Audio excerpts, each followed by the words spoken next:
BNP Jamaat NCP সহ বিভিন্ন রাজনৈতিক দলের জাতিসংঘ মহাসচিবের সঙ্গে বৈঠক, রয়েছেন ঐক্যমত্য কমিশনের সদস্যরাও।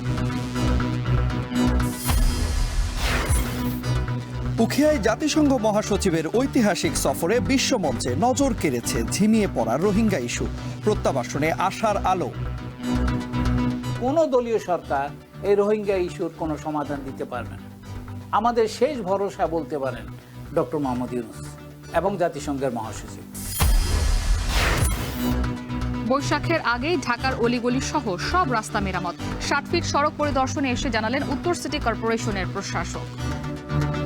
আমরা 1 মাসের মধ্যে দুটো রাস্তা ঢাকাতে খুবই গুরুত্বপূর্ণ, একটি হচ্ছে যে 60 ফিট রাস্তা, আর একটি হচ্ছে মিরপুর ডিওএইচএস থেকে উত্তরা যাওয়ার যে রাস্তাগুলো, এই রোজার মধ্যেই আমরা এই দুটো কাজ সম্পন্ন করব।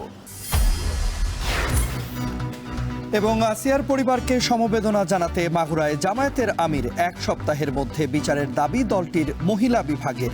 ইনকিলাব মঞ্চের বিক্ষোভ।